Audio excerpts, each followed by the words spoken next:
The thunder of hoofbeats echoed through Willow Creek as Lilian Greene raced across the dusty plains, her chestnut mare straining beneath her. Freedom beckoned with each passing mile, the setting sun casting long shadows across the Montana Territory. It was 1877, and at 22, Lilian was determined that no one, especially not Sheriff Wade Thornton, would decide her fate. Willow Creek had grown from a mining outpost to a respectable frontier town over the past decade. Though still rough around the edges, it boasted a general store, a modest church, and the Golden Spur Saloon where Lilian had worked as a singer for the past 8 months. Her melodious voice had brought a touch of refinement to the establishment, drawing crowds that might otherwise have bypassed the small town. The daughter of a Boston banker who had lost everything in the financial panic of '73, Lilian had made her way west after her parents' passing, seeking opportunity where few proper ladies dared venture. Her golden hair and clear blue eyes turned heads, but it was her fierce independence that kept most suitors at bay. Most, but not Sheriff Wade Thornton. Lilian slowed her horse as she approached town, composing herself. Tonight would require all her courage. The sheriff had made his intentions clear, and the whole town expected her to accept his proposal. Wade Thornton was considered a good match, a man of authority with a steady income and a solid reputation for keeping order. But Lilian knew something the townsfolk didn't. Behind his badge and respectable facade, Wade was a controlling man whose temper flared when challenged. She'd witnessed it firsthand when he'd arrested a young ranch hand for little more than bumping into him on the boardwalk. The poor boy had spent 3 days in jail for disturbing the peace. As she dismounted outside the livery stable, Lilian smoothed her riding skirt and took a deep breath. The Golden Spur would be crowded tonight. Word had spread that the sheriff planned to propose publicly a spectacle designed to make refusal impossible. Miss Greene. Hank Peterson stepped from the shadows of the livery, his tall frame silhouetted against the fading light. I was beginning to worry. Lilian's heart quickened at the sight of him. At 26, Hank worked as a ranch hand at the Triple Diamond, having arrived in Willow Creek just 3 months prior. His weathered Stetson and worn leather vest spoke of years on the trail, but his green eyes held a gentleness that belied his rugged appearance. "Mr. Peterson," she acknowledged with a slight nod, fighting to keep her expression neutral despite the warmth spreading through her chest. "Were you waiting for me?" "Might have been," he replied, taking the reins of her horse.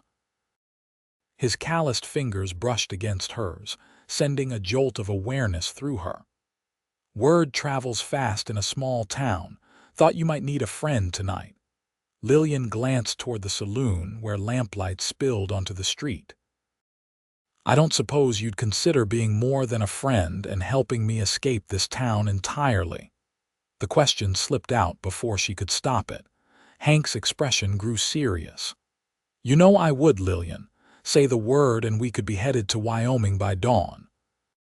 For a moment, she allowed herself to imagine it riding away with this quiet cowboy who had stolen her heart with his gentle ways and thoughtful conversations. But running now would only confirm the gossip that already swirled around them. Sheriff Thornton would likely pursue them, claiming jurisdiction over some invented crime. "No," she said finally. "I need to face this properly. I won't be intimidated into accepting a man I don't love." Hank nodded, respect evident in his gaze. "Then I'll be there when you do." As they walked toward the Golden Spur, Lilian felt the weight of what lay ahead. The sheriff won't take kindly to rejection, especially a public one. "Let me worry about Wade Thornton," Hank said quietly. "You just speak your truth." The saloon fell silent as Lilian entered, conversations dying mid-sentence as all eyes turned toward her. She spotted Sheriff Thornton at the bar, his silver star gleaming on his chest. He straightened at her arrival, a proprietary smile spreading across his face. Lilian moved toward the small stage where she normally performed, but Wade intercepted her, taking her hand in his. "Miss Greene," he said loudly enough for the entire room to hear, "I believe it's time we made official what everyone in town already knows." A murmur of anticipation rippled through the crowd. Lilian's throat tightened as she tried to withdraw her hand, but the sheriff's grip remained firm. "Wade," she said quietly.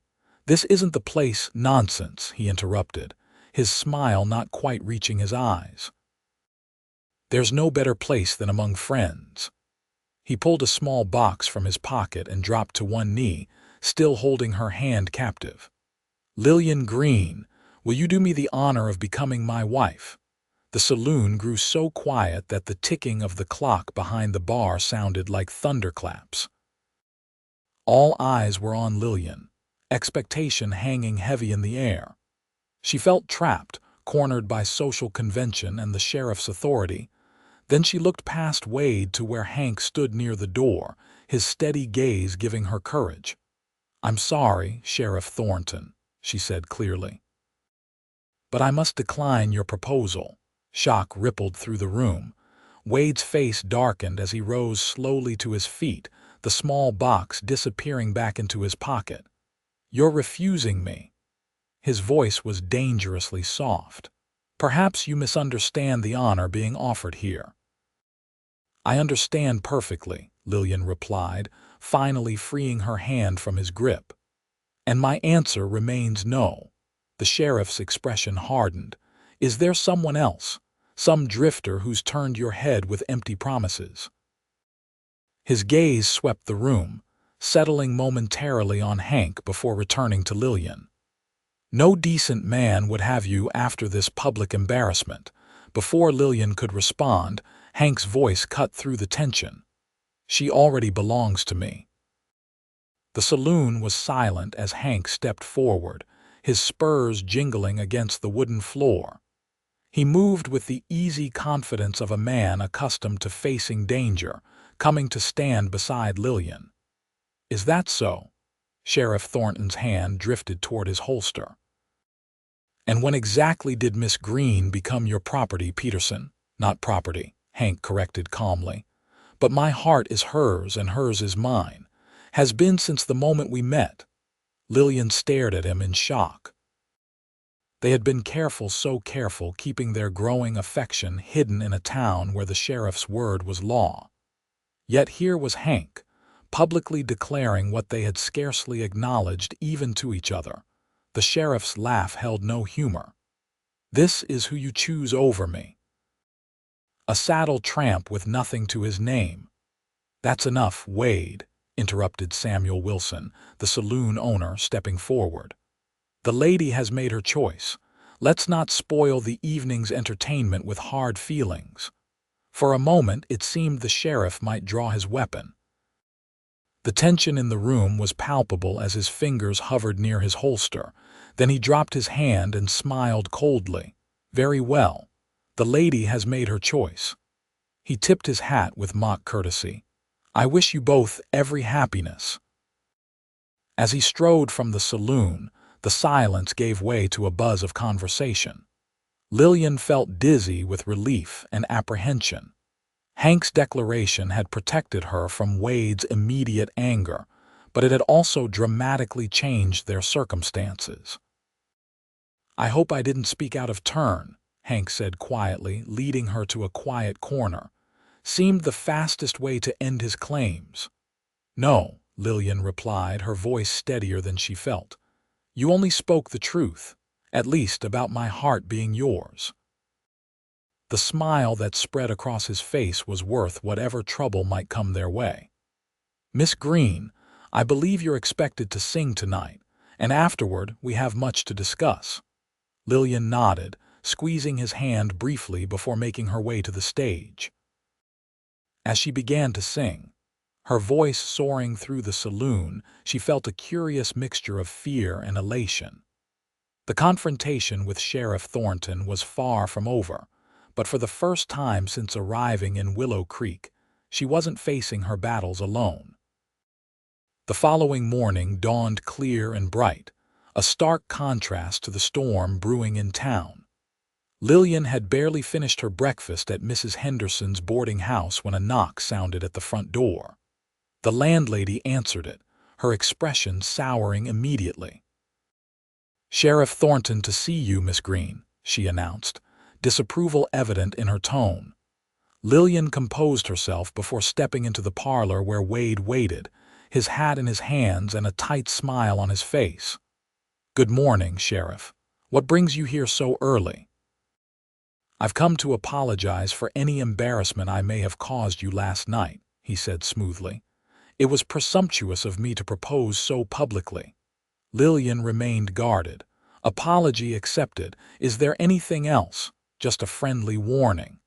His smile disappeared. "That cowboy of yours isn't what he appears to be. I've sent telegrams east. It seems Hank Peterson has a history he hasn't shared with you." A chill ran down Lilian's spine, but she kept her expression neutral. "We all have histories, Sheriff. Now, if you'll excuse me, I have duties at the church this morning." Wade placed his hat back on his head with deliberate slowness. "Consider yourself warned, Lilian. When Peterson's true nature comes to light, my offer may not still stand." After he left, Lilian sat heavily on the settee. Was Wade merely trying to sow doubt? Or did Hank truly have secrets that might change everything? She had little time to dwell on it. The church committee expected her help preparing for Sunday services, and afterwards she was due at the saloon for an afternoon rehearsal. As she walked through town, she noted the curious glances and whispered conversations that followed her. Overnight, she had become the subject of Willow Creek's most interesting gossip. At the church, the minister's wife, Martha Collins, greeted her with surprising warmth. "Never you mind the talk, dear," she said, handing Lilian a vase of flowers to arrange. "Sheriff Thornton has had his eye on every unmarried woman to pass through Willow Creek these 3 years. About time someone stood up to him." "Thank you, Mrs. Collins. I feared the town might take his side." "Some will," Martha admitted, "but many respect a woman who knows her own mind, and that Peterson fellow," she smiled knowingly. "He may be a working man, but there's decency in him. The way he looks at you speaks volumes." Lilian felt herself blushing. "We've been discreet." "Love rarely remains hidden in a town this size, my dear.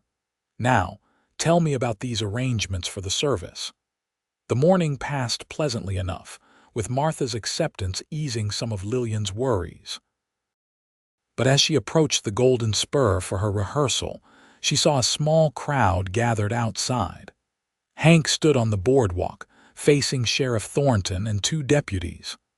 "Hereby ordered to leave Willow Creek by sundown," Wade was saying as Lilian approached. "This is an official notice of banishment under town ordinance." "On what grounds?" Hank's voice remained level, though Lilian could see the tension in his shoulders. "Disturbing the peace, interfering with an officer in the performance of his duties, and suspicion of criminal activity." Wade smiled coldly. "The town council has authorized me to enforce this order by whatever means necessary." Lilian pushed through the onlookers. "This is absurd. Mr. Peterson has done nothing wrong." The sheriff turned to her with exaggerated patience. "Miss Greene, this doesn't concern you." "Town safety is my responsibility." "Town safety or your wounded pride," she challenged. "Everyone here knows this is about last night." "I've received information suggesting Peterson is not who he claims to be," Wade countered. "Until his identity can be verified, he's considered dangerous." Samuel Wilson emerged from the saloon, frowning deeply. "Sheriff, Peterson's been working honest labor at the Triple Diamond for 3 months without incident. What evidence do you have against him?" "That's official police business," Wade replied curtly. "The order stands." Out of town by sunset, Peterson, or you'll be arrested." As the sheriff and his deputies walked away, the crowd began to disperse, many casting sympathetic glances toward Hank and Lilian. Samuel gestured them inside the saloon. "This is outrageous," Lilian said once they were seated at a corner table. "He can't just banish someone without cause." "Actually, he can," Samuel replied grimly. "Town ordinance gives the sheriff power to expel individuals deemed dangerous to public welfare. It's rarely used, but it's legal." Hank remained quiet, his expression unreadable. "Is there anything to what he's saying?" Samuel asked directly. "Anything from your past that might give him legitimate cause?" Lilian looked at Hank, realizing how little she actually knew about his life before Willow Creek. They had shared dreams and philosophies, laughed over books they'd both read, discussed their hopes for the future, but details of his past had remained vague. Hank met her gaze steadily. "Nothing that makes me a danger to this town, but I haven't always gone by Hank Peterson." Samuel cursed under his breath. "That complicates things. My real name is Henry Patterson," Hank continued. "I changed it after the war, too many memories attached to the old name, nothing criminal in that." "What about family?" Samuel pressed. "Anyone who could vouch for you?" "Parents died before the war. I have a brother somewhere in Colorado, haven't seen him in years." Hank ran a hand through his hair. "I've worked honest jobs, kept to myself, never thought I'd need character witnesses." Lilian felt a surge of determination. "Then we'll find some." "Sheriff Thornton said he sent telegrams east. We can do the same, contact your former employers, anyone who knows your character." "That takes time we don't have," Samuel pointed out. "Sunset's in 6 hours. Then we need to appeal to the town council," Lilian insisted. "Surely they won't support this if they know it's motivated by personal vendetta." Samuel looked doubtful. "Council members include Wade's uncle and 2 businessmen who depend on his goodwill. Still," he considered for a moment, "Judge Parker is due through town tomorrow on circuit. He's no friend to Wade, thinks the sheriff overreaches. If Hank could stay hidden until then—" "I won't hide," Hank interrupted firmly. "Won't give Wade the satisfaction of making me run like a criminal." "Then what will you do?" Lilian asked, fear tightening around her heart. "Face him," Hank said simply. "Appeal to the townsfolk directly. Wade's power comes from their trust if enough people stand with us." Samuel nodded slowly. It could work. Wade's made enemies these past years. Not everyone appreciates his heavy-handed approach. "I'll speak to Martha Collins," Lilian suggested. "Her husband has influence with the church congregation." "And I'll talk to some of the merchants," Samuel added. "Many are tired of Wade's protection fees." As they formulated their plan, Lilian couldn't help noticing the shadows in Hank's eyes. There was something he wasn't telling them, something beyond a simple name change. When Samuel left to begin gathering support, she placed her hand over Hank's. "What aren't you saying?" He turned his hand to clasp hers, his calloused palm warm against her skin. "There are things in my past I'm not proud of, Lilian. Not crimes, but complications that Wade could twist." "Tell me," she urged. "Whatever it is, we'll face it together." Hank's gaze held hers for a long moment before he nodded. "After the war I drifted, worked as a bounty hunter for a spell. Made enemies of some powerful men when I brought in their friends or family. One was a judge in Missouri who swore he'd see me ruined." "Is that why you changed your name?" "Partly," he admitted. "I never broke the law, but justice isn't always about law. If Wade contacts the wrong people, they'll paint me as a murderer rather than a man doing a legal job." Lilian absorbed this, trying to reconcile the gentle man she knew with the hardened bounty hunter he described. "Why did you stop?" "Brought in a man for robbery. Should have been a simple jail sentence, but the town decided hanging was simpler than a trial." pain flickered across his face. He might have deserved prison, but not that. I realized I was part of a system more concerned with vengeance than justice. His honesty only strengthened Lillian's resolve. Then we'll make sure the people of Willow Creek know the real man you've become. For the next several hours, they worked separately, Lilian visiting the church and the homes of women she knew from her choir, while Hank spoke with the ranch hands and miners who frequented the saloon. By late afternoon, they had secured promises of support from a surprising number of townsfolk. As sunset approached, they gathered with Samuel and 24 supporters in front of the sheriff's office. Wade emerged, flanked by his deputies, his expression darkening at the sight of the crowd. "I see you've chosen defiance, Peterson," he said coldly. "I've chosen to defend my right to remain in a community where I've caused no harm," Hank replied. "These people agree that your order is unjust." Martha Collins stepped forward, her husband beside her. "Sheriff, we've known you since you were a boy. This vendetta is beneath you." "This isn't personal," Wade insisted. "I've received information." "What information?" challenged Reverend Collins. "In Christian charity, a man deserves to know the charges against him." Wade's jaw tightened. "Very well. Henry Peterson, yes. I know his real name, worked as a bounty hunter after the war. He's wanted for questioning in connection with several deaths in Missouri." A murmur ran through the crowd. Hank didn't flinch. "I was a licensed bounty hunter for 3 years, he confirmed. "Every man I brought in was wanted by legitimate authorities with proper paperwork. If some died resisting capture, that was unfortunate but lawful." "The telegraph from Judge Emmett Wilson says differently," Wade countered. Hank's expression hardened. "Wilson's son was among those I captured caught rustling cattle with a gang that killed 2 ranch hands. The judge promised he'd hound me till my dying day for doing my job." "Convenient explanation," Wade sneered. Samuel Wilson stepped forward. "Wade, we've scheduled a town meeting for tomorrow when Judge Parker arrives. Let him review whatever evidence you have and make an impartial ruling." For a moment, it seemed the sheriff might relent.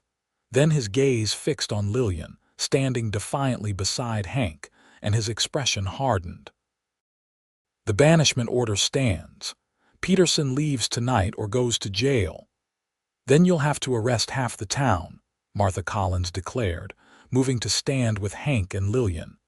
One by one, others joined them until a solid wall of townspeople faced the sheriff. Wade's hand hovered near his gun. The moment stretched, tension crackling in the air. Then, unexpectedly, his deputy Frank Morris cleared his throat. "Sheriff, maybe we should wait for the judge. Seems the reasonable course." Wade turned in disbelief, seeing the uncertainty on his deputy's face. His authority was slipping. With visible effort, he controlled his anger. "Fine. Peterson can stay until Judge Parker's ruling. But," he added, his voice hardening, "he's confined to town limits and surrenders any weapons. One step toward leaving and it's jail until the judge arrives." It wasn't victory, but it was a reprieve. As the crowd dispersed, Lilian felt a mixture of relief and apprehension. They had bought time, but Wade Thornton was not a man to accept defeat gracefully. That night, unable to risk being seen together without inflaming the situation further, Lilian and Hank exchanged only brief words as she prepared for her evening performance at the saloon. The atmosphere was electric, conversations hushed as patrons discussed the day's events. When Lilian sang, she chose ballads of loyalty and perseverance. Her eyes frequently found Hank, seated quietly in the corner, and in those moments the rest of the room seemed to fade away. Whatever tomorrow brought, they would face it united. Judge Thaddeus Parker arrived shortly before noon the next day, his stagecoach stirring dust on the main street as it rolled to a stop. A tall man with iron-gray hair and piercing eyes, the circuit judge had a reputation for fairness and little patience for small-town politics. The town meeting was scheduled for 2 o'clock at the church, the only building large enough to accommodate the surprisingly large number of citizens who wished to attend. As people filed in, Lilian was heartened to see faces from every part of Willow Creek society: ranchers, merchants, miners, and even a delegation from the Chinese laundry. Sheriff Thornton arrived with an official-looking document, taking a seat at the front with his deputies. He barely glanced at Hank and Lilian. Judge Parker called the meeting to order with 3 sharp raps of his gavel. "I understand there's a dispute regarding the banishment of one Henry Peterson, also known as Hank Peterson. Sheriff Thornton, please present your case." Wade stood, unfolding his document with deliberate care. "Your Honor, I received this telegram 3 days ago from Judge Emmett Wilson of Clay County, Missouri. It states that Henry Peterson is wanted for questioning regarding the deaths of several men while he operated as a bounty hunter. Given this information and Peterson's deception about his identity, I deemed him a potential danger to our community." Judge Parker examined the telegram, his expression unreadable. "Mr. Peterson, what is your response to these allegations?" Hank rose, standing straight and addressing not just the judge but the entire assembly. "I worked as a licensed bounty hunter from 1868 to 1871. During that time, I tracked and apprehended individuals with legitimate bounties on their heads. Some resisted arrest violently, and in self-defense, I was forced to use deadly force." "Including Judge Wilson's son?" Parker asked directly. "Tyler Wilson was part of a gang that had murdered 2 ranch hands during a cattle theft. When I tracked them to their camp, Tyler drew on me. I had no choice but to defend myself." The judge nodded thoughtfully. "Sheriff, do you have any evidence of actual criminal charges against Mr. Peterson? Not just wanted for questioning, but formal indictments." Wade shifted uncomfortably. "The telegram mentions—" "Let me see it again," Parker interrupted, extending his hand. After reviewing the document, he looked up sharply. "Sheriff, this telegram requests information about Peterson's whereabouts. It makes no mention of any formal charges or warrants." A murmur rippled through the crowd. Wade's face reddened. "Judge Wilson's reputation is not the issue here," Parker cut him off. "The issue is whether you had legal grounds to banish a citizen from this town." He turned to address the assembly. "In my experience, hasty judgments often mask personal motives. Would anyone care to provide context for this situation?" Martha Collins stood. "Your Honor, Sheriff Thornton issued this banishment order the morning after Mr. Peterson publicly declared his affection for Miss Greene, the same Miss Greene who had refused the sheriff's marriage proposal the previous evening." Laughter rippled through the crowd. Judge Parker raised an eyebrow. "Is this true, Sheriff?"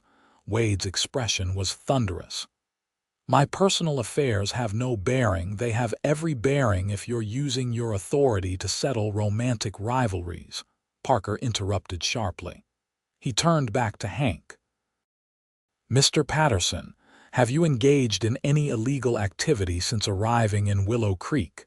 "No, Your Honor." "Have you concealed your identity for the purpose of evading justice?" "No, sir. I changed my name to make a fresh start, but I've lived openly and honestly." Judge Parker considered for a moment, then nodded decisively. "Having reviewed the evidence, I find no legal basis for banishment. The order is hereby rescinded." He fixed Wade with a stern look. "Furthermore, Sheriff Thornton, I'm concerned about your judgment in this matter. Consider this an official warning. Use your authority in this manner again, and I'll recommend your removal to the territorial governor." Relief washed over Lilian as cheers erupted from their supporters. Hank remained composed, but the tension visibly drained from his shoulders. Wade stood rigid, humiliation and fury evident in his posture. As the crowd began to disperse, he pushed through to where Hank and Lilian stood receiving congratulations. "This isn't over, Peterson," he hissed. "Judge Parker won't always be around to protect you." Before Hank could respond, Samuel Wilson stepped between them. "It is over, Wade. You've lost this fight. Walk away before you lose more than your pride." For a moment it seemed the sheriff might resort to violence. Then, with a last venomous glare, he stalked from the church. The victory celebration at the Golden Spur that evening was subdued but joyful. Lilian's performance drew enthusiastic applause, and Hank received numerous handshakes and backslaps from townspeople who had stood with them. "What happens now?" Lilian asked quietly when they finally had a moment alone in a corner of the saloon. "That depends," Hank replied, taking her hands in his. "Wade won't give up easily. He'll look for other ways to make our lives difficult." "We could leave," she suggested, though the thought of abandoning the life she'd built in Willow Creek pained her. "Start fresh somewhere else." Hank studied her face, his expression softening. "Is that what you want?" "I want to be where you are," she answered honestly. "But running feels like letting him win." A slow smile spread across Hank's face. "Then we stay and build something he can't tear down." He hesitated, then added quietly, "I love you, Lilian Greene. Have since the first time I heard you sing. Whatever comes next, I want to face it with you as your husband if you'll have me." Joy bubbled up within her, bright and unexpected despite the day's tensions. "Is this a proper proposal, Mr. Peterson? Or should I call you Peterson?" "Peterson," he said firmly. "That's who I am now. And yes, this is very much a proposal." His green eyes held hers, vulnerable and hopeful. "Marry me, Lilian, not tomorrow or next week whenever you're ready, but say you will." "I will," she answered without hesitation. "I love you, Hank Peterson, and I would be honored to be your wife." The days that followed brought both joy and challenges. News of their engagement spread quickly, drawing congratulations from their supporters and cold shoulders from those allied with Sheriff Thornton. Wade himself maintained a dangerous silence, conspicuously absent from his usual rounds. "He's planning something," Samuel warned them 5 days after the judge's ruling. "Wade's pride won't let this go." "What can he do?" Lilian asked. "Judge Parker made it clear Parker's already moved on to the next town," Samuel reminded them, "and Wade has friends beyond Willow Creek. Just be careful." Their caution proved justified when Hank returned to his rented room that evening to find it ransacked, his few possessions scattered, and his savings nearly $300 carefully hidden in his boots stolen. "This is Wade's doing," Lilian fumed when Hank told her the next morning. "We should report it."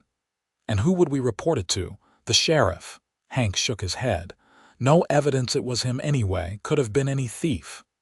"A thief who knew exactly where to look for your money," she challenged. Hank sighed. "Let it go, Lilian. Money can be earned again. What matters is that we're together and safe." But safety proved elusive. 2 days later, Lilian received a letter from the church committee indicating that recent controversies made her continued position as choir director uncomfortable for some members. The following day, Samuel reluctantly informed her that several influential patrons had threatened to boycott the Golden Spur if she continued performing there. "It's Wade," she said bitterly. "He's trying to drive us out by cutting off our livelihoods." The pressure increased when the Triple Diamond Ranch foreman regretfully informed Hank that he could no longer employ him. "Orders from the owner," he explained awkwardly. "Says he can't afford trouble with the law." Within a week, they found themselves ostracized by half the town and struggling financially. Even their supporters seemed hesitant to be seen with them too openly, fearing similar repercussions. "Perhaps we should reconsider leaving," Lilian suggested one evening as they sat on the boardwalk outside the general store. It was one of the few businesses still welcoming them, owned by an elderly couple who had no love for Sheriff Thornton. Hank was quiet for a long moment. "There's something I haven't told you," he finally said. "Something that might change things." Lilian's heart sank. "More secrets." "Not a secret exactly, more a plan I've been considering." He took her hand. "I have a friend from the war who settled near Bozeman. Last year he wrote offering me partnership in a horse ranch he's establishing. Said the land was rich and the territory growing fast. You never mentioned this." "Wasn't sure I wanted to leave drifting behind," he admitted. "Wasn't sure I deserved putting down roots. Then I met you, and suddenly I could imagine a future, a home, maybe children someday." Hope flickered within her. "Is the offer still open?" "Don't know, but we could find out." As they discussed the possibility, a commotion from the direction of the sheriff's office caught their attention. A group of riders was arriving, dust covered from hard travel. At their center rode a distinguished man in an expensive suit, a man whose features bore a striking resemblance to Wade Thornton. "That's Governor Thornton," murmured Mr. Elkins, the storekeeper, stepping outside to join them. "Wade's uncle. Wonder what brings him to our humble town." Lilian and Hank exchanged worried glances. The arrival of Wade's powerful relative couldn't be coincidence. Their fears were confirmed the next morning when a deputy delivered formal notices to both of them. The documents, bearing the territorial governor's seal, summoned them to a hearing at the courthouse that afternoon regarding matters of public safety and moral conduct. "This is absurd," Lilian said, pacing their small gathering of supporters at the Golden Spur. "What moral conduct could possibly concern the governor?" Martha Collins looked troubled. "There are rumors, Lilian, ugly ones suggesting impropriety between you and Hank before your engagement." "That's ridiculous. We've been nothing but proper." "Truth matters less than perception," Samuel said grimly. "Wade's creating a scandal big enough to justify intervention." "Can he do that?" Hank asked. "Even with his uncle's help," Samuel shrugged. "Territorial law gives governors broad powers if he presents it as maintaining public order." The courthouse was packed that afternoon, curious townspeople filling every bench. Governor James Thornton sat at the judge's table, flanked by Wade and two official-looking men introduced as territorial commissioners. The proceedings began with Wade presenting his case. Willow Creek had been disrupted by moral corruption and defiance of legal authority, creating an atmosphere of lawlessness. He painted Hank as a deceptive drifter with a violent past and Lilian as a woman of questionable virtue who had enticed him away from his duties. When Hank attempted to object to these characterizations, the governor silenced him with a wave of his hand. "You'll have your chance to speak, Mr. Peterson." Witnesses were called, all allies of Wade who testified to clandestine meetings and unseemly behavior. Mrs. Henderson claimed to have heard Lilian returning to her boarding house at inappropriate hours.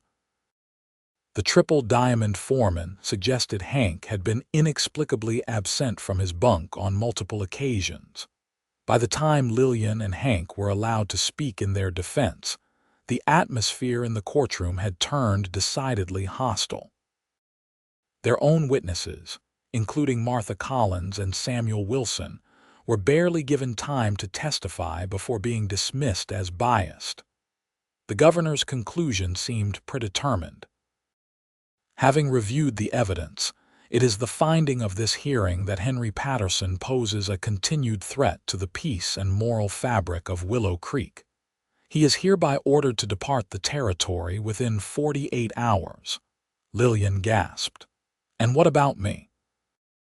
Governor Thornton regarded her with cold disapproval. "Miss Greene, while your behavior has been concerning, you have established roots in this community. You may remain, provided you conduct yourself with appropriate decorum in the future." The implication was clear. Separate from Hank or face similar banishment as they left the courthouse, stunned by the injustice, Wade intercepted them on the steps. "A word in private, Miss Greene. Anything you have to say can be said in front of Hank," she replied coldly. Wade smiled thinly. "Very well. The governor's ruling can be amended. Renounce this engagement, return to your proper place in society, and Peterson might find the territory suddenly more welcoming to his presence." "You mean if I agree to marry you instead?" Lilian said flatly. "That opportunity has passed," Wade replied, "but a public statement acknowledging your error in judgment would satisfy propriety." Hank's hand tightened around hers. "Lilian owes you no explanations or apologies." "Then prepare for a long separation," Wade said coldly. "The governor has authorized me to enforce his ruling by whatever means necessary." He touched the brim of his hat in mocking courtesy and descended the steps. Their supporters gathered at Samuel's office behind the saloon, the mood somber as they considered options. "The ruling is a farce," Martha Collins declared angrily, "based on lies and innuendo." "But legally enforceable," Samuel reminded her, "until it's appealed to higher authorities." "That could take months," Hank said, "and I have 48 hours." Lilian had been silent, her mind racing through possibilities. Now she looked up, determination replacing despair. "Then we leave together." "Tonight." "Lilian, no," Martha protested. "You've built a life here." "A life that's being systematically destroyed," she countered. "Even if I stayed, Wade would make existence unbearable unless I capitulated." "If we go, we're confirming their lies," Hank said quietly, "making ourselves fugitives. If we stay, we're separated indefinitely." Lilian's voice softened. "I choose you, Hank, whatever comes with that choice." The decision made, their friends quickly organized assistance. Samuel offered his private wagon and team. Martha gathered provisions. Mr. Elkins promised to distract the deputy watching Hank's boarding house. "Head north," advised James Tucker, a former cavalry scout who frequented the saloon. "Bozeman's growing fast. Easy to disappear there." As midnight approached, Lilian waited anxiously in the shadows behind the livery stable, a small trunk containing her most essential possessions at her feet. The plan was simple. Samuel would bring the wagon, they would collect Hank and slip out of town using the old mining road that skirted the main trail. The minutes stretched interminably. Had something gone wrong?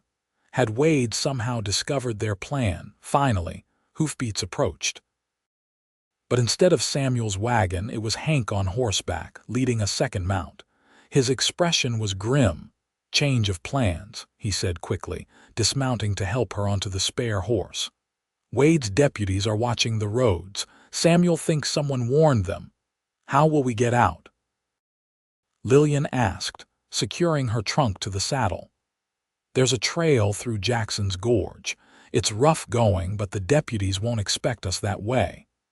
As they rode into the moonlit night, Lilian felt a curious mixture of terror and exhilaration. Everything she had known, stability, community, respectability, lay behind her. Ahead was uncertainty, hardship, even danger. Yet beside her rode the man she loved, and somehow that made the future seem full of promise rather than peril. They pushed hard through the night, following game trails and dried creek beds to avoid the main roads. By dawn, they had covered nearly 20 miles. The lights of Willow Creek long vanished behind the rolling hills.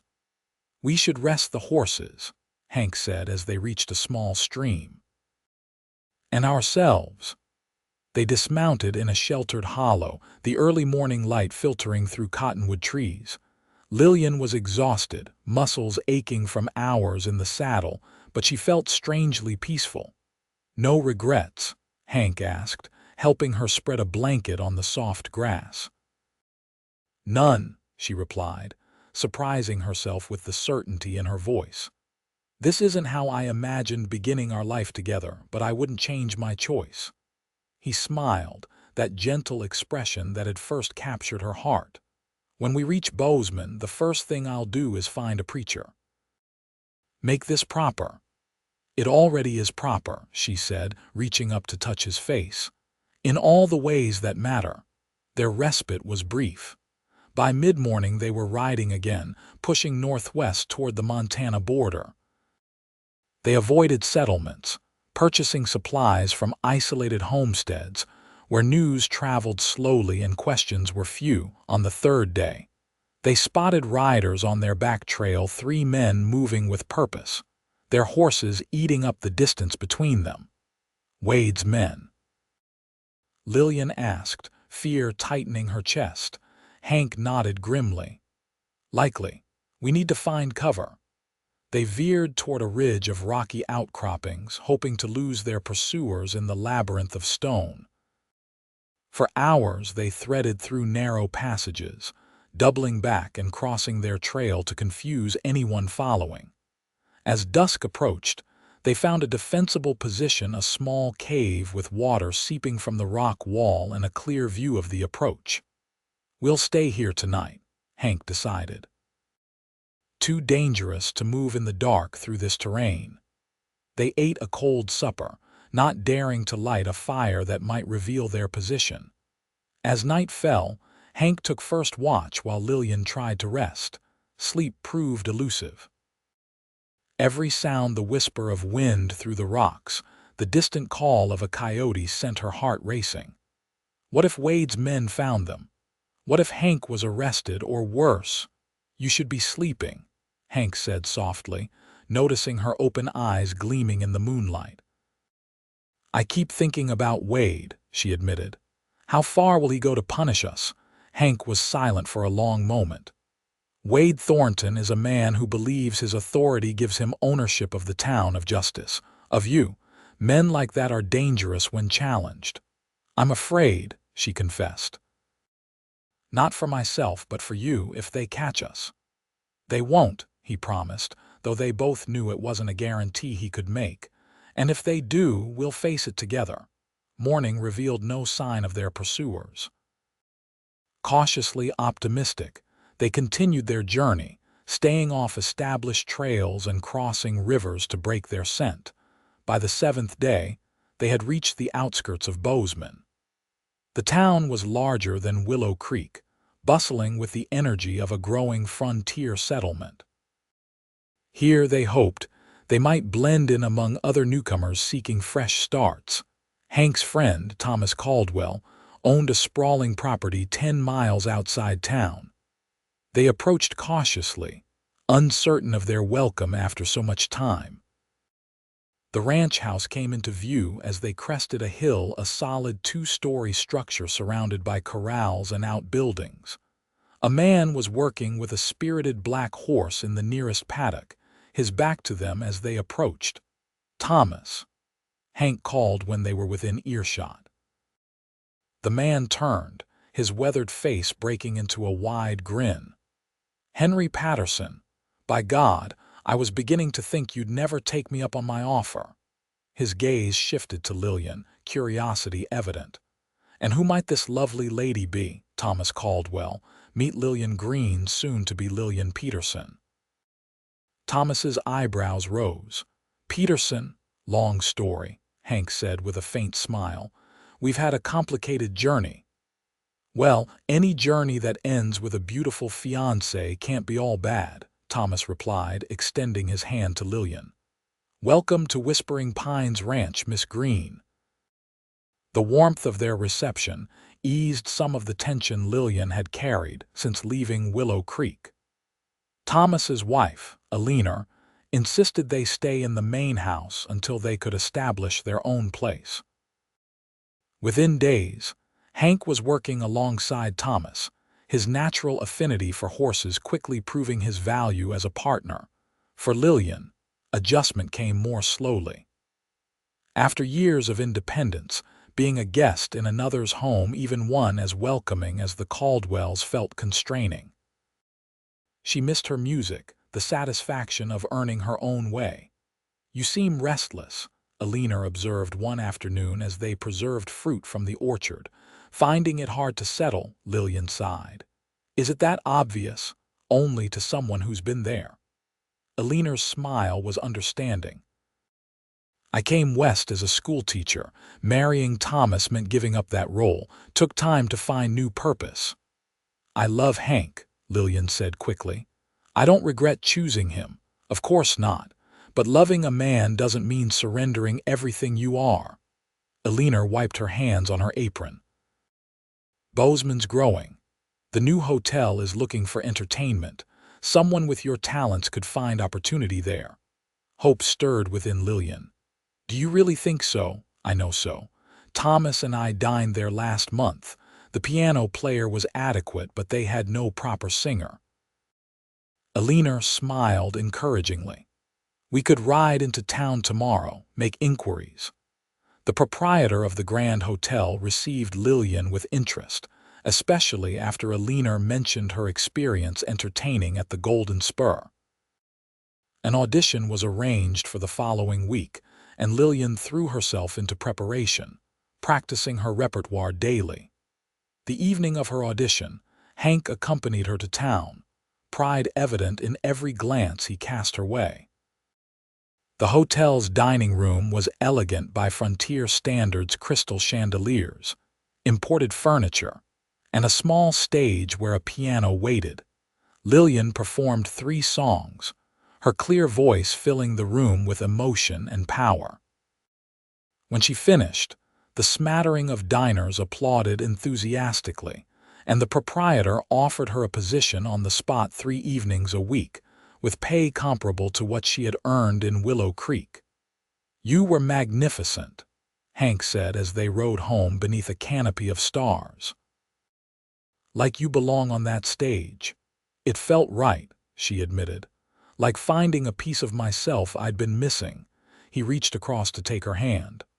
"I want you to have that, to be fully yourself, not just Henry Patterson's wife."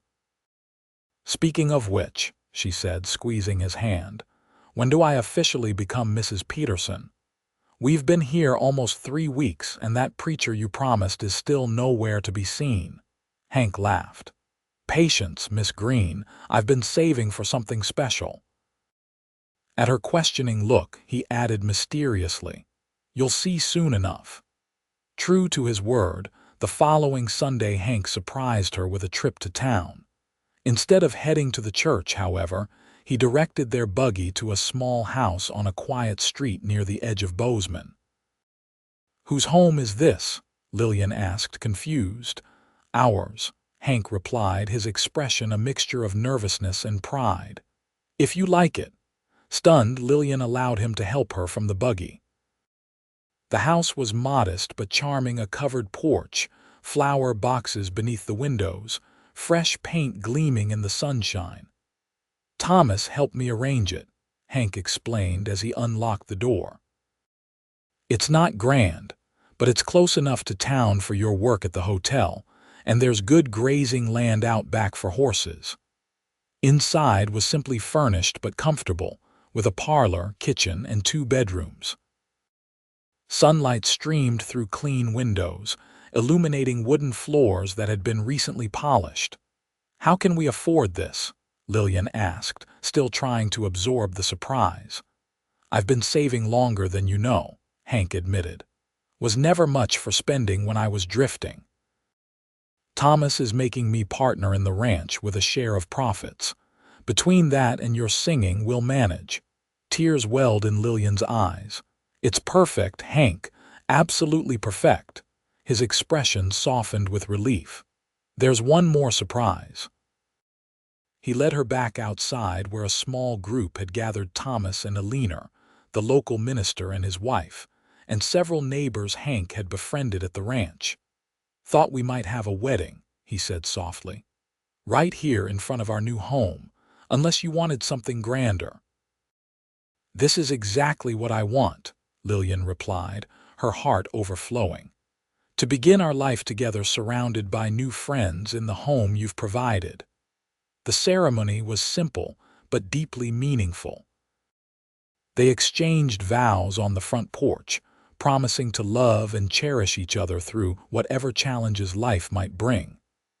When the minister pronounced them husband and wife, Hank kissed her with a tenderness that brought fresh tears to her eyes.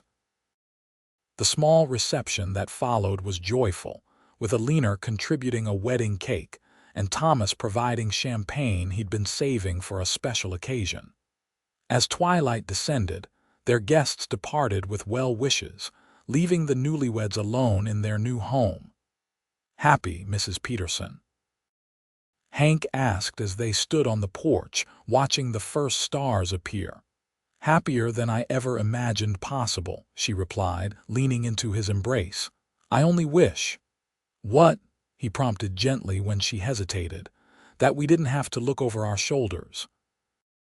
That Wade Thornton wasn't still out there nursing his grudge." Hank's arms tightened around her. "We're 100 miles from Willow Creek with new names and new lives. Even Wade's reach has limits," she nodded, trying to believe it.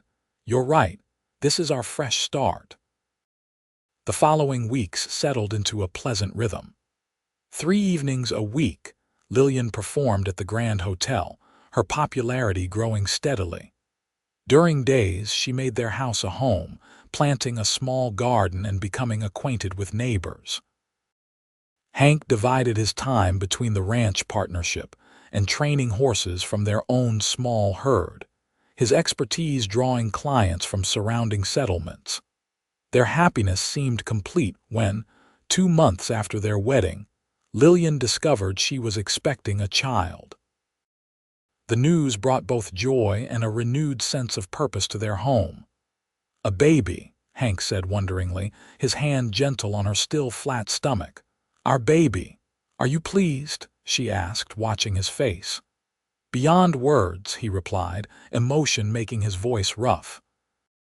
"I never thought I'd have this a home, a wife, a child on the way. You've given me more than I dreamed possible." As her pregnancy progressed, Lilian continued singing at the hotel, though she reduced her schedule to 2 evenings a week. The proprietor, delighted by her popularity, was accommodating, especially after she promised to return full-time after the baby's arrival. Winter arrived with heavy snows that isolated their homestead for days at a time. They embraced the cozy intimacy, reading aloud by firelight and planning for the child who would join them in spring. Hank built a cradle from pine harvested on the ranch, while Lilian sewed tiny garments from soft flannel. Their peaceful existence was shattered one blustery February evening when a knock sounded at their door. Hank answered, admitting a snow-covered Thomas Caldwell whose grim expression immediately set alarm bells ringing. "What's wrong?" Hank asked, helping his friend remove his ice-crusted coat. Thomas glanced at Lilian, hesitation evident in his manner. "Perhaps we should speak privately." "Whatever it is concerns both of us," Lilian said firmly, one hand resting protectively on her swollen belly. Thomas sighed. "Very well. A man's been asking questions in town about newcomers who arrived last summer, described a couple matching your description." Icy fear trickled down Lilian's spine. "Wade, not personally," Thomas replied. "A hired man by the sound of it, professional type." "Bounty hunter," Hank said grimly. "Wade's using my old profession against me." "What did this man want?" Lilian asked. "Information on your whereabouts. Claimed there was a reward for information leading to Henry Peterson's arrest." "Arrest for what?" Hank demanded. "There are no legitimate charges against me." "He mentioned something about violating a territorial banishment order," Thomas said. "And—" he hesitated, looking apologetically at Lilian, "abduction of a woman against her will." "That's absurd," Lilian exclaimed. I left Willow Creek voluntarily. Wade's twisting the narrative, Hank said quietly, making me the villain who stole away the town's beloved singer. He turned to Thomas. Did anyone talk to this hunter? Not that I know of. Bozeman's grown enough that newcomers don't draw much attention. And you've been going by Peterson consistently. Thomas looked troubled. But he's persistent. Been in town 3 days, asking at every business. It's only a matter of time before someone makes the connection, Lilian said, fear making her voice tight. Hank paced the small parlor, his expression darkening. We could run again, find somewhere more remote. With a baby coming in less than 2 months, Lilian shook her head. Besides, how long do we keep running? Until our child is grown, until Wade Thornton dies of old age. She's right, Thomas said quietly. Running just confirms guilt in people's minds. Hank's jaw tightened. What do you suggest? Face it head on. You have standing here now friends, reputation, roots in the community. If accusations come, fight them legally. After Thomas left, Hank and Lilian sat long into the night, weighing options. The bounty hunter might give up after finding no easy leads. He might never connect Hank Peterson, respected horse trainer, with Henry Peterson, alleged fugitive. But the risk remained, hovering over their hard-won happiness like a storm cloud. I won't let him take this from us, Hank vowed, his hand covering Lilian's where it rested on her belly. Whatever comes, we face it together. The bounty hunter departed Bozeman after a week of fruitless inquiries, but his presence left a shadow over their contentment. Hank took to carrying a pistol again, something he hadn't done since leaving Willow Creek. Lilian found herself studying strangers' faces whenever she performed at the hotel, watching for signs of recognition or threat.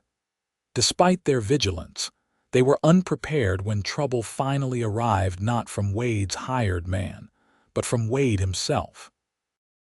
Lilian was at home, her performance at the hotel canceled due to a spring blizzard that had swept through the region.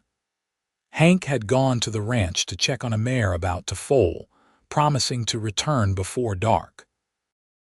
As afternoon faded toward evening, Lilian heard a horse approaching through the swirling snow. Relief flooded her. Hank was home safe.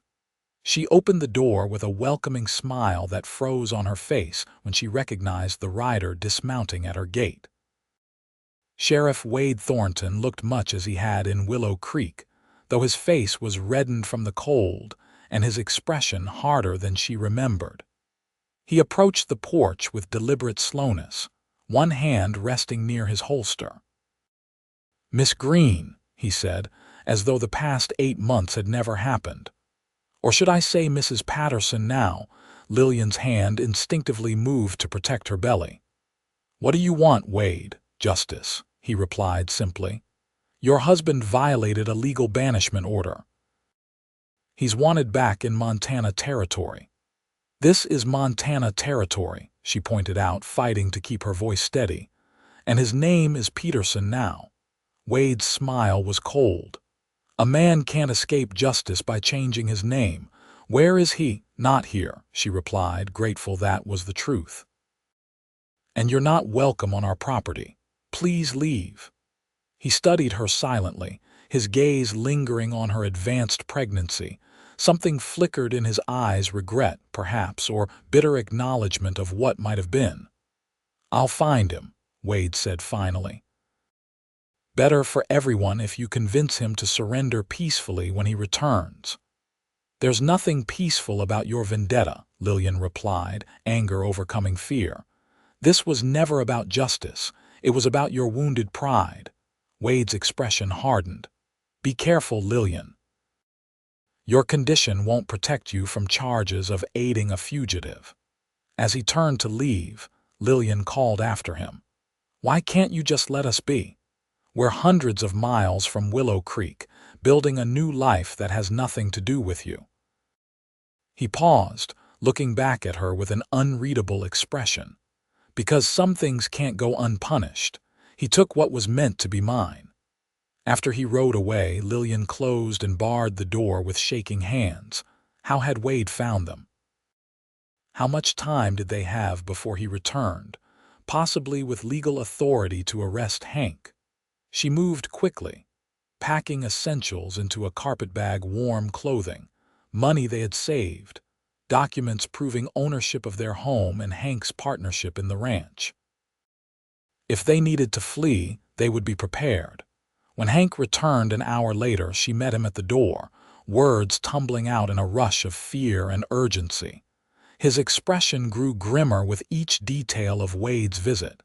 "He's alone," Hank confirmed, checking the pistol at his hip. "For now," Lilian replied, "but he'll be back, probably with official support." Hank moved to the window, scanning the snowy landscape. "We need to warn Thomas. If Wade knows we're in Bozeman, he might go to the ranch looking for me."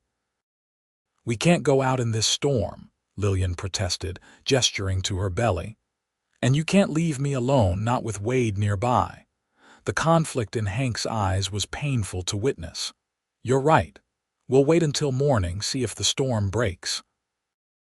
He moved to the fireplace, adding logs to build up the heat. "Try to rest. I'll keep watch." Sleep was impossible. Lilian dozed fitfully in their bed while Hank maintained vigil by the window.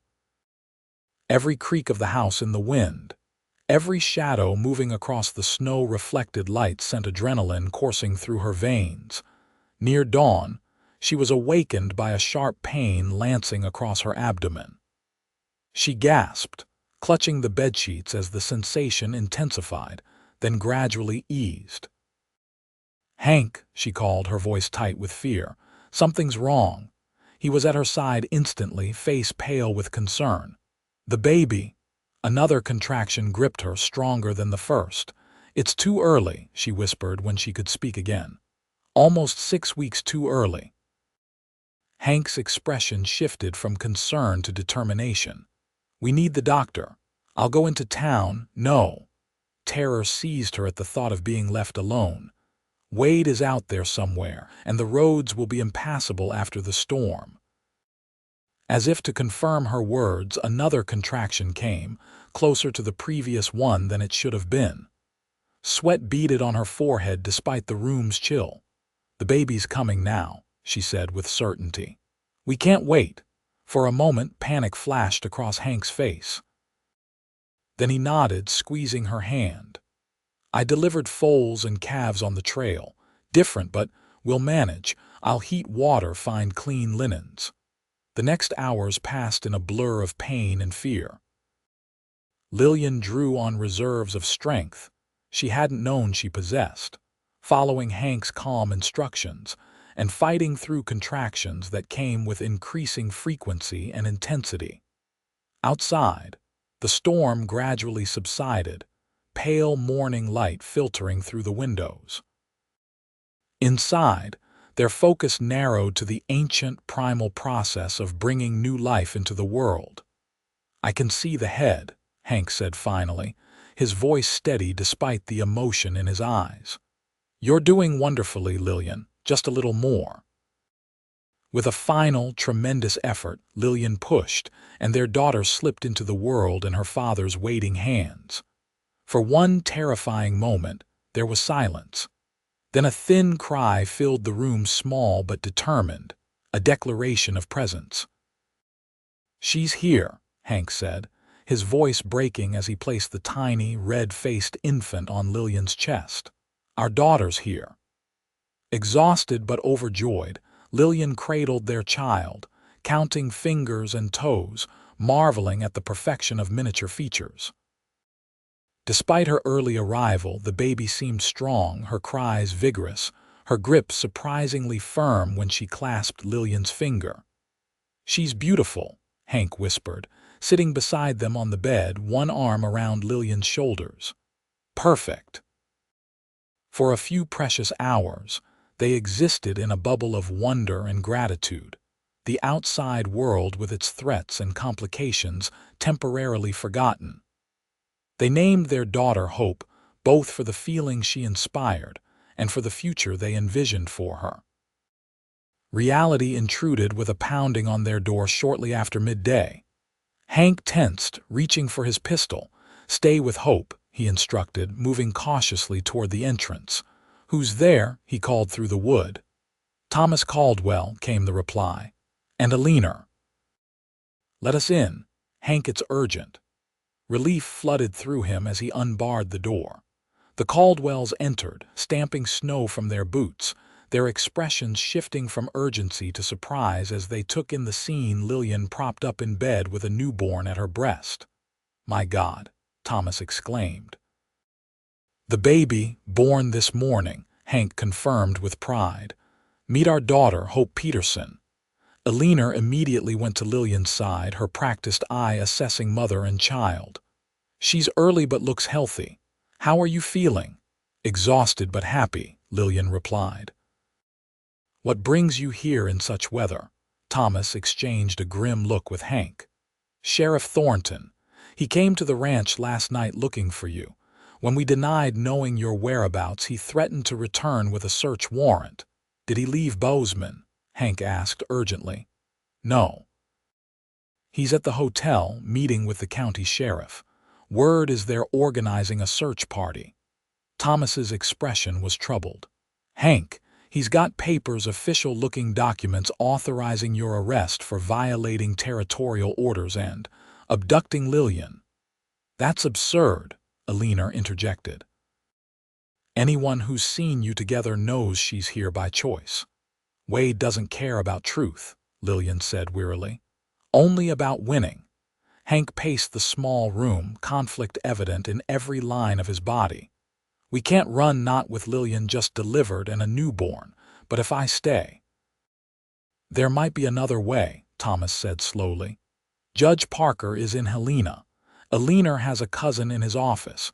If we could get word to him about the situation, explain the circumstances." "That would take days," Hank objected. "Wade will be here within hours." "Not if he can't find you," Thomas countered. "The storm has made travel difficult. Most people are staying close to home. If you went aground somewhere unexpected." A plan quickly formed. The Caldwells would take Lilian and baby Hope to their ranch, where Eleanor's nursing experience would ensure proper care. Meanwhile, Hank would hide at the home of Thomas's foreman, the last place Wade would think to look. Thomas himself would ride for Helena to contact Judge Parker. "It's temporary," Thomas assured them. "Just until we can get legal intervention." Tears filled Lilian's eyes at the thought of separation so soon after Hope's birth, but she recognized the necessity. "Promise me you'll be careful," she said to Hank as he helped her prepare for travel. "No heroics. Wade is dangerous, especially now that he's been thwarted again." "I promise," he replied, kissing her tenderly. "This will end soon, one way or another." The parting was brief but emotionally wrenching. Hank held his newborn daughter, memorizing her tiny features before handing her to Eleanor's experienced arms. Then he embraced Lilian, pouring a lifetime of love into one kiss. "I'll come for you as soon as it's safe," he vowed. "We'll be waiting," she replied, forcing strength into her voice despite her exhaustion. As they went their separate ways, Lilian and Hope in the Caldwells' covered wagon, Hank on horseback toward the foreman's cabin, and Thomas setting out for Helena, none of them noticed the figure watching from the cover of pine trees at the edge of their property. Wade Thornton observed the departures with cold calculation, noting which direction each party took. After a moment's consideration, he turned his horse toward town. The woman and child were headed to the Caldwell ranch. They could wait. It was Henry Peterson he wanted most. At the county sheriff's office, Wade presented his documentation with authoritative confidence. "The fugitive is hiding at a cabin belonging to the Caldwell ranch foreman," he explained. "We should move quickly before he's warned of our approach." The county sheriff, a cautious man named Davis, reviewed the papers with a frown. These seem in order, but I'm not familiar with this case. Patterson, or Peterson as he's known here, has been a law-abiding citizen since arriving in Bozeman.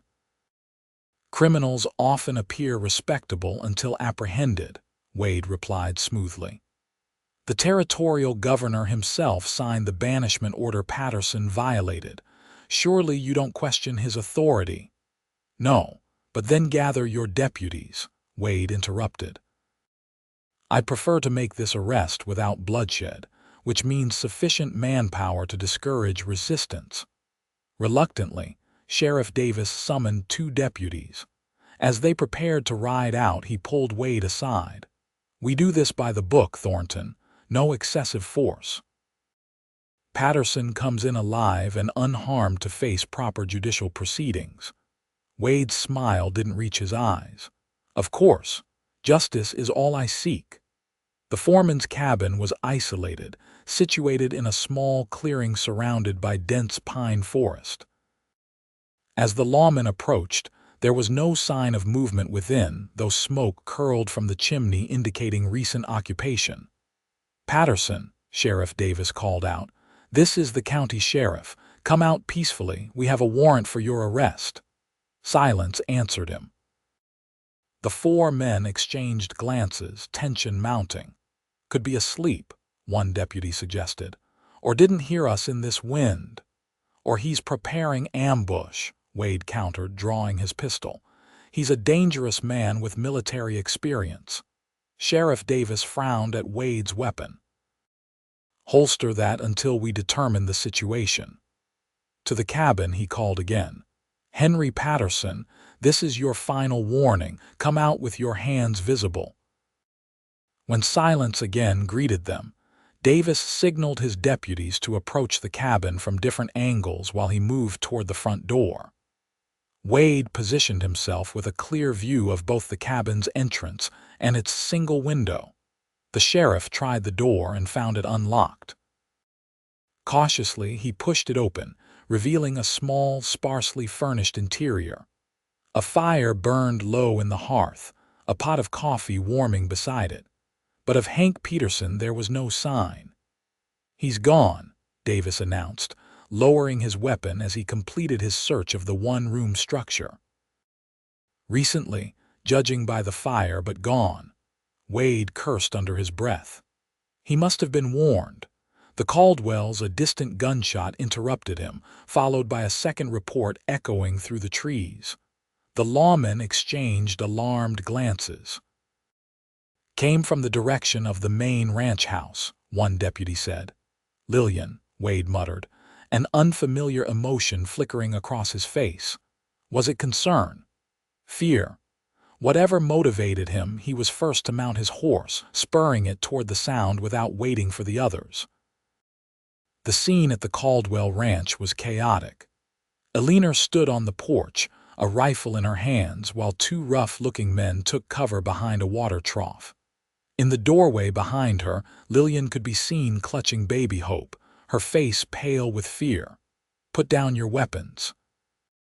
Wade shouted as he dismounted, his badge visible. "Sheriff's office." The men glanced at each other, clearly debating whether to comply. One raised his hand slowly, but the other made a sudden movement toward his holster. Wade's reaction was instantaneous. His pistol barked once, the shot striking the second man in the shoulder. He cried out, his own weapon dropping unfired to the ground. "The next one goes through your head," Wade advised coldly. "Both of you face down, hands behind your backs." As the county sheriff and his deputies secured the wounded man and his companion, Wade approached Elinor, his expression uncharacteristically concerned. "Are you hurt? He hesitated. "Is Lilian safe?" Elinor lowered her rifle cautiously. "We're unharmed, no thanks to these men." They claimed to be looking for Henry Patterson, but they were really after robbery. Started demanding valuables when I said he wasn't here. Wade's gaze moved past Elinor to where Lilian stood in the doorway, the newborn clutched protectively to her chest. For a long moment, Their eyes met across the yard, former suitor, and the woman who had rejected him, now a mother with a child that could have been his. Something shifted in Wade's expression. Without another word to Alina, he walked toward the house, stopping at the bottom of the porch steps. "You've had the baby," he said, stating the obvious. Lilian nodded, too exhausted for hostility. "This morning. Her name is Hope." Wade seemed at a loss for words, an unusual state for the normally authoritative sheriff. Finally he asked, "She's healthy, despite being early?" "Yes," Lilian replied, surprised by his apparent concern. "Small but strong," he nodded, looking uncomfortable. "Good, that's good." After another awkward silence, he added, "Those men, they weren't with me, I want you to know that." "Then who were they?" Wade glanced back at the prisoners being loaded onto horses by the deputies. "Local troublemakers, most likely. News travels. They probably heard about the reward I've been offering for information on Peterson's whereabouts and decided to collect it by force." "A reward you offered as part of a personal vendetta," Lilian said, finding her voice again. "All this the danger to my child, my separation from my husband because you couldn't accept rejection." For the first time since she'd known him, Wade Thornton appeared genuinely ashamed. "It wasn't just rejection," he said quietly. "It was humiliation, in front of the entire town, my town. So you pursued us across territories, fabricated charges, separated a family on the day of a child's birth, all to salve your wounded pride." Her voice trembled with suppressed fury. Before Wade could answer, the sound of approaching horses drew their attention. Thomas Caldwell rode into the yard, accompanied by another horseman, tall, distinguished, with iron-gray hair and a bearing that commanded respect. "Judge Parker," Alina said with evident relief. The circuit judge dismounted, surveying the scene with sharp eyes. "Sheriff Thornton," he greeted Wade formally, "it seems I've arrived at an opportune moment." "Your Honor," Wade replied stiffly, "I'm here on official business with the county sheriff." "We have a warrant for Henry Peterson's arrest." Judge Parker extended his hand. "May I see this warrant?" As Wade produced the document, another rider appeared, Hank, his expression shifting from alarm to confusion as he took in the tableau before him. His wife and child safe on the porch, Wade and Judge Parker in seemingly civil conversation, two prisoners being guarded by deputies. "Hank," Lilian called, relief flooding her voice.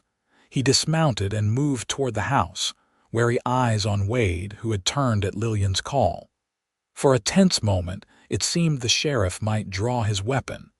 Then Judge Parker's authoritative voice broke the tension. "This warrant," he said, holding up Wade's document, "appears to be based on a territorial banishment order that exceeds proper jurisdiction. Sheriff Thornton, did you pursue the Petersons across territorial lines without following proper extradition procedures?" Wade's silence was answer enough. "Furthermore," the judge continued, "the charge of abduction is contradicted by Mrs. Peterson's obvious voluntary association with her husband." He gestured toward Lilian, still standing protectively with her child. "I'd say this constitutes harassment, not legitimate law enforcement."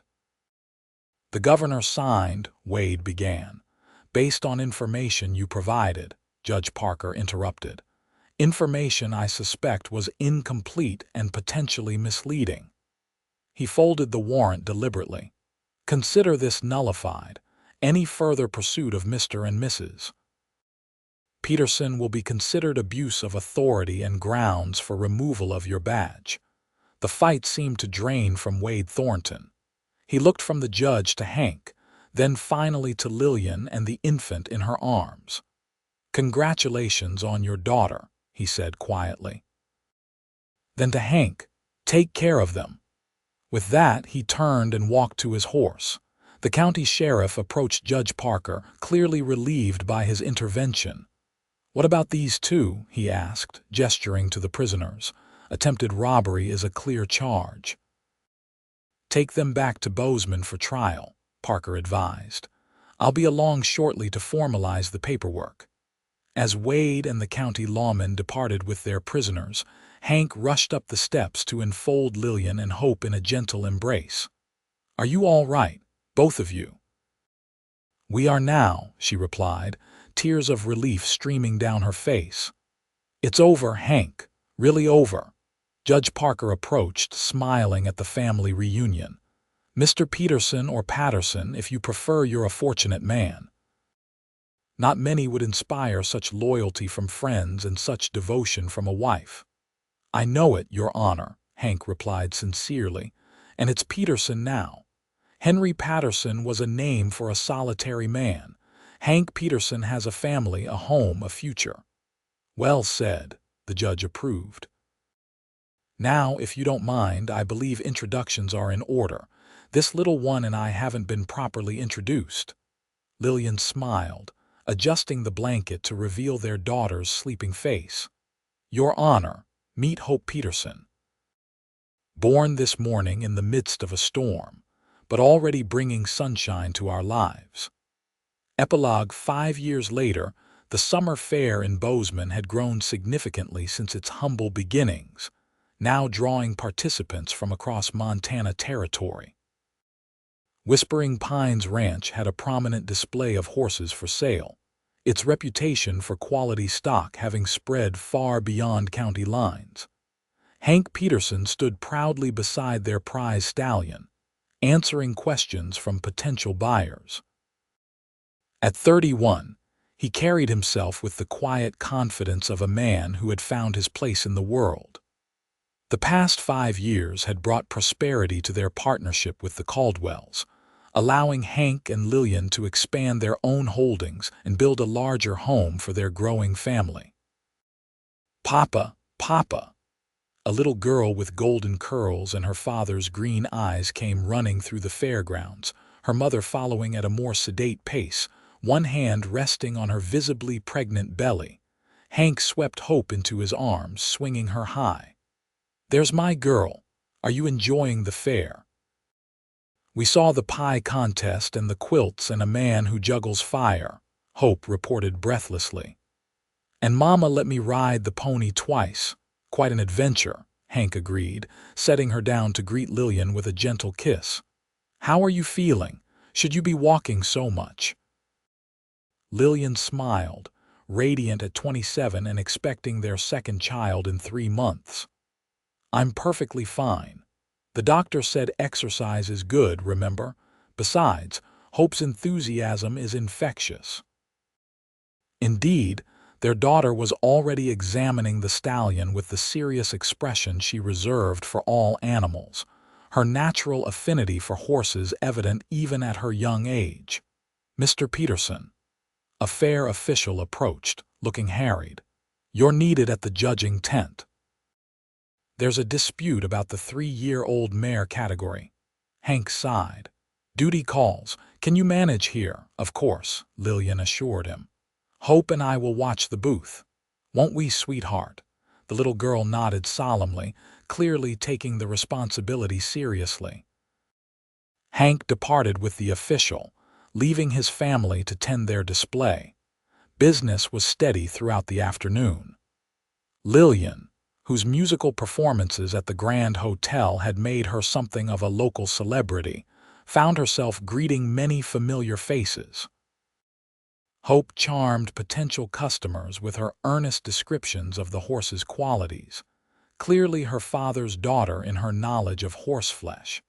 As the day began to cool toward evening, Lilian guided Hope to a bench beneath a cottonwood tree, grateful for the chance to rest her swollen ankles. The little girl leaned against her side, suddenly subdued after the excitement of the day. "Tired, sweetheart?" Lilian asked, stroking her daughter's curls. Hope nodded. "Mama, that man is staring at us." Lilian followed her daughter's gaze to a figure standing at the edge of the fairgrounds, a man in worn trail clothes, his face partially shadowed by his hat brim. Something about his posture seemed familiar, sending a chill of recognition through her. "Stay here," she instructed Hope firmly. "Don't move until I come back." Heart pounding, Lilian walked toward the man, one protective hand on her belly. As she approached, he removed his hat, confirming her suspicion. "Wade," she acknowledged, stopping several feet away. "Lilian," he replied, his voice rougher than she remembered. The years had not been kind to Wade Thornton. Deep lines etched his face and gray streaked his once dark hair. He no longer wore a badge. "What are you doing in Bozeman?" she asked, keeping her tone neutral. "Passing through, heading to Oregon Territory." He gestured vaguely westward. "Lost my position in Willow Creek 2 years back. Been drifting since." She wasn't surprised. Judge Parker had warned Wade about abuse of authority, and the former sheriff had never been one to moderate his approach. "I saw your name on the ranch display," he continued. I don't know. See how things turned out for you." "We're doing well," she replied simply. "Very well." Wade's gaze drifted to where Hope sat watching them intently. "Your girl, she has your hair." "Yes, Hope, she's 5. Lilian rested her hand more prominently on her belly. "We're expecting another in October." A complex emotion flickered across Wade's face, regret, perhaps, for what might have been had he been a different sort of man. "You got the life you wanted." "Yes," she said softly. "I did." He nodded, seemingly satisfied with that simple truth. "Good, that's as it should be." He replaced his hat, touching the brim in a gesture that recalled his days as sheriff. "Be happy, Lilian." "Wade," she called as he turned to go, "I hope you find peace." A sad smile touched his lips. "Doubt that's in the cards for me, but I appreciate the sentiment." As he walked away, Lilian felt the weight of old fears lifting. Wade Thornton was no longer the powerful, vindictive man who had pursued them across territories. He was simply a drifter, nursing regrets for a life that had slipped through his fingers. She returned to Hope, who was watching with curious eyes. "Who was that man, Mama?" "Someone I knew long ago," Lilian replied, smoothing her daughter's curls. "From before you were born." "Was he a friend?" Lilian considered how to answer. "No, not exactly, but he's not an enemy anymore either." Hope accepted this with a child's practicality, already distracted by the sight of her father returning from the judging tent. "Everything resolved?" Lilian asked as Hank joined them, immediately lifting Hope onto his shoulders. "Eventually. Reminded me why I prefer horses to committees." He noticed her thoughtful expression. "Something wrong?" She shook her head, taking his free hand. "Just thinking about how fortunate we are, how different things might have been." "Having regrets?" he asked, a hint of worry in his voice. "Not a single one," she assured him, standing on tiptoe to kiss his cheek. "Every choice, every struggle led us here. I wouldn't change a moment." As they walked together through the fairgrounds, their daughter chattering happily above them and their second child growing beneath her heart, Lilian marveled at the journey that had brought them to this place. From a defiant moment in a frontier saloon to a life rich with love and purpose, they had built something Wade Thornton had never understood and could never possess: a happiness founded not on ownership or authority, but on partnership and respect. The sun was setting over the mountains, painting the sky in glorious shades of gold and crimson. Hope pointed excitedly at the spectacle, while Hank's arm tightened around Lilian's waist. In that perfect moment, the past receded completely, leaving only the present and the promise of their future together.